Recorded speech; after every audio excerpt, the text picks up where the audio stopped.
السلام عليكم ورحمة الله تعالى وبركاته في قناة إيمان ريفيو، قناة لنشر ملخصات الكتب وروايات.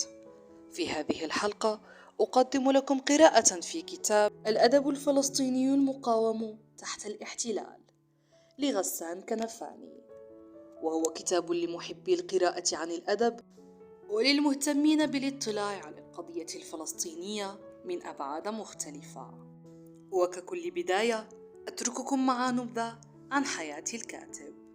غسان كنفاني ولد سنة 1936، روائي وقاص وصحفي فلسطيني، ويعد أحد أشهر الكتاب والصحفيين في القرن العشرين.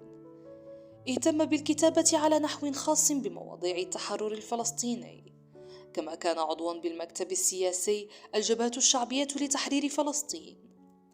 ولا يخفى على أحد أنه أول من تحدث عن شعراء المقاومة وأشعارهم ونشر عنهم بالعالم العربي، ولم تخلو أي مقالة كتبها من معلومات عن شعراء الأرض المحتلة.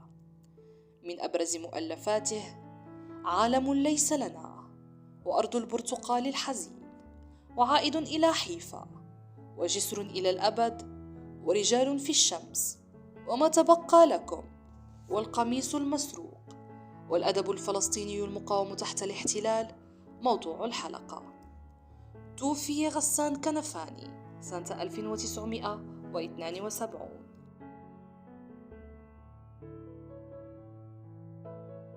يعد أول من أطلق مصطلح أدب المقاومة الأديب الفلسطيني غسان كنفاني، ويهتم هذا الأدب بالكتابة عن أوضاع فلسطين السياسية تحت الاحتلال، ويعد من أهم الأسلحة الفتاكة للشعب الفلسطيني، لأنه بمنزلة صوت الشعب الحر، حيث تحدى أدب المقاومة الاحتلال، وأصبح حلقة الوصل مع باقي شعوب العالم.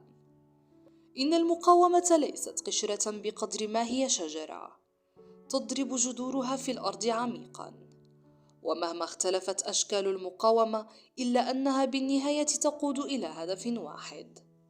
ولذا كان الشكل الثقافي في المقاومة بمثل أهمية المقاومة المسلحة، وهما عاملان مترافقان يكمل أحدهما الآخر. وشكل أدب المقاومة على وجه الخصوص حلقة جديدة في سلسلة التاريخ بتطوره السريع الذي واكب متطلبات الوضع. ولكن الذي ميز الأدب المقاوم هو ظروفه القاسية بالغة الشراسة. ولقد أدرك أدباء المقاومة العرب في فلسطين منذ البداية خطورة المعركة التي يخوضونها، وقد أدى ذلك إلى تطور أسلوب التعبير وتكيفه مع متطلبات الجبهات القتالية.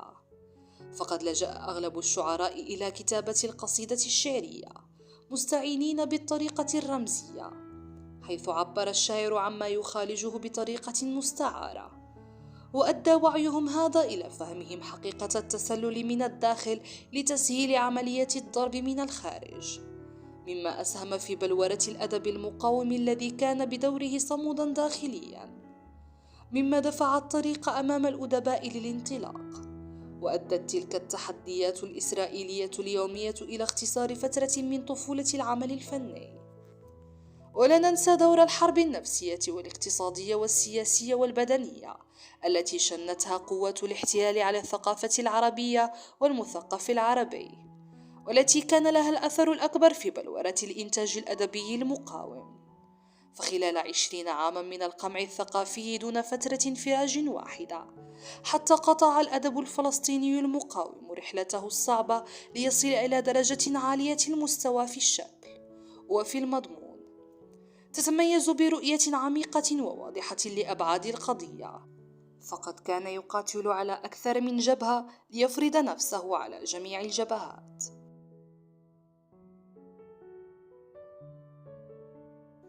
لكي ندرك أهمية أدب المقاومة الذي يتناوله الكتاب، يجب أولاً أن نعرف حجم الصعوبات التي واجهها شعراء تلك الفترة، إذ عانى الوضع الثقافي التعليمي بفلسطين تعتيماً وتهشيماً يفوق الحد. ويشير الكاتب إلى أحد أهم الأشياء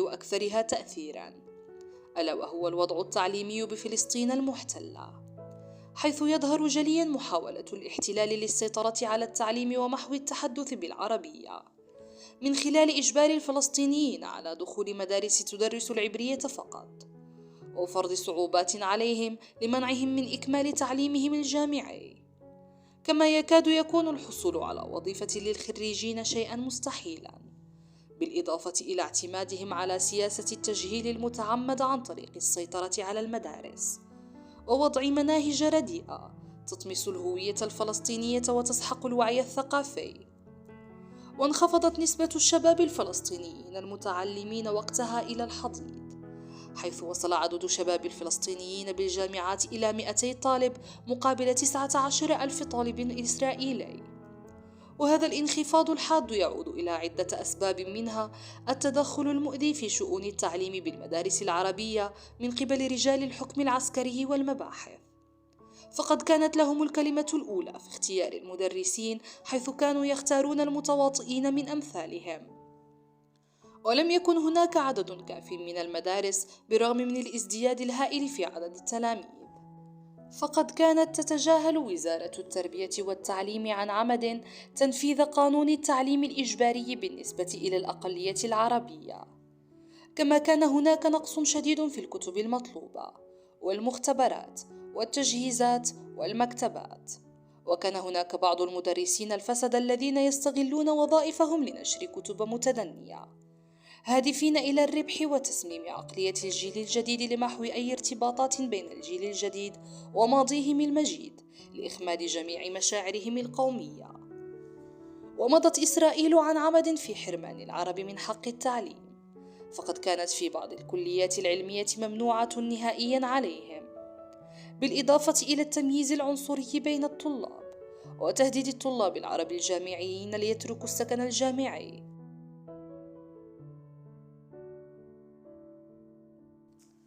عانى الأدباء والمثقفون الفلسطينيون شتى أنواع الظلم والقهر والعنصرية، ووصل هذا القمع إلى أبشع مظاهره في عام 1967، حيث شنت حملات اعتقال كبيرة على المئات من الأدباء والمثقفين العرب، وأخضعوا للإقامة الجبرية ومطاردة حصدهم الفكري والأدبي وعزلهم عن الجماهير. كما وصل الأمر إلى اغتيال بعض المفكرين من الأدباء، وسجلت بعض المواد الجديدة بقانون الطوارئ تنص على أن الآمر العسكري يحق له التحكم في وجود أي أديب أو مثقف بأي منطقة في فلسطين، ويحق له اعتقاله أو تحديد إقامته الجبرية وقت ما شاء. ورافقت تلك الاعتقالات والاحتجازات عمليات عنف وضرب وتعذيب ممنهجة، حيث كانوا يدعون بغرفة التأديب ليلاقوا فيها شتى أنواع الإهانات والعذاب النفسي والجسدي. وكانت خطة السلطات الصهيونية هي محاولة حقن المجتمع العربي في فلسطين المحتلة بسموم الثقافة الهجينة، وذلك عن طريق إقامة دعوات لحث الشعراء على التحدث بالعبرية والعربية العامية ونبذ اللغة العربية الفصيحة، أو التخلص من جميع الكتب العربية القيمة وتوفير كتب عربية لا هدف لها سوى إغراق الشباب في مستنقعات العدمية القومية والوطنية.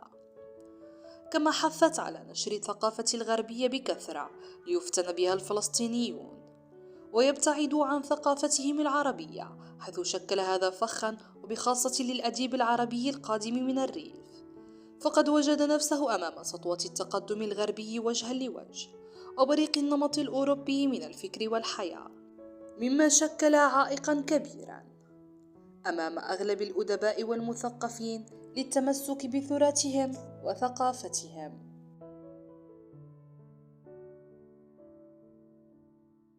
امتاز أدب المقاومة الفلسطينية بتناوله عدة أبعاد وقضايا مختلفة أثر فيها وتأثر بها، حيث أدرك الأدباء بوقت مبكر الترابط العضوي بين قضية مقاومة الاحتلال الإسرائيلي وبين باقي قضايا التحرر في البلاد العربية وفي العالم.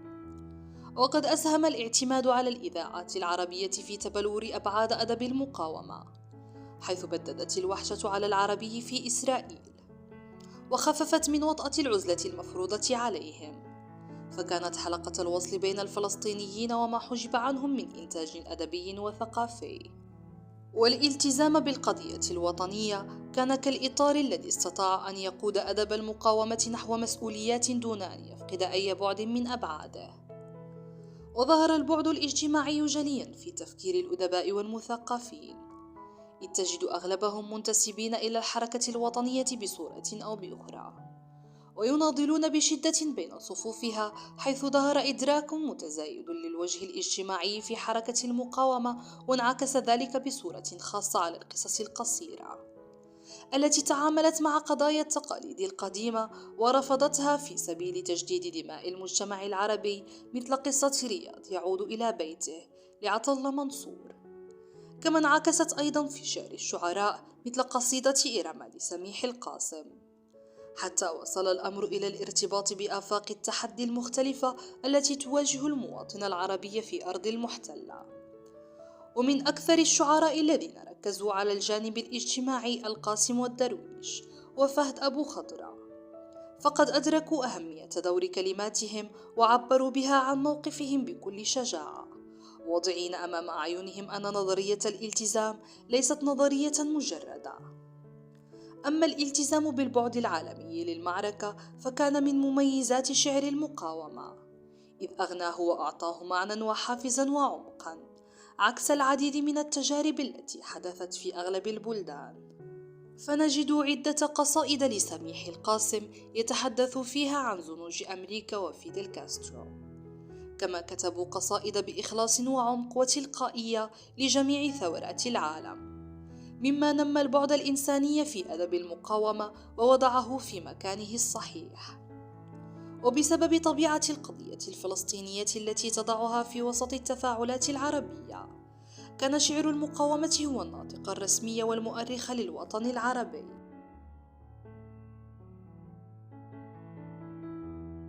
لقد كان الشعر في تلك الفترة أكثر الوسائل الفنية رسوخا وانتشارا، وذلك لأنه تحت الظروف التي يعيشها عرب الأرض المحتلة كان انتشار القصة القصيرة والروايات صعبا.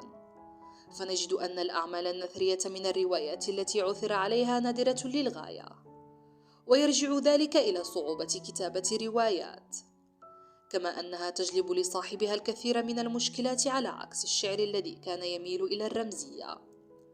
ولقد تطور الشعر بسرعة كبيرة في فترة قصيرة، حتى إن كنفاني أبدى دهشته من تطور شعر محمود درويش، فقد وصفه بالضعف في البناء الفني، وما لبث أن مدحه بشدة وأبدى إعجابه بمدى سرعة تطوره بعد سجنه، وقدم نماذج من شعره قبل سجنه وبعده. لقد استطاعت تجارب شعراء المقاومة من تطوير الشعر إلى الصيغة المعاصرة الحديثة، إذ جرت التطورات بالشكل والمضمون في اتساق وانسجام.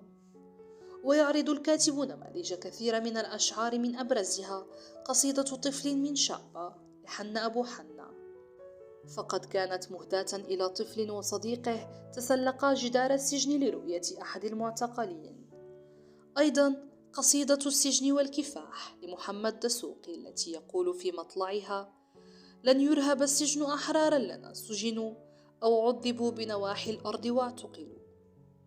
إن أدب المقاومة غريب الإنتاج، ويظهر ذلك في مسرحية بيت الجنون لتوفيق فياض من خلال صيغة فنية متطورة، فقد كانت مسرحية من فصلين لبطل واحد يدعى سامي، وشكلت المسرحية حلقة الحوار الثقافي والسياسي القائم بين المثقفين العرب في الأرض المحتلة.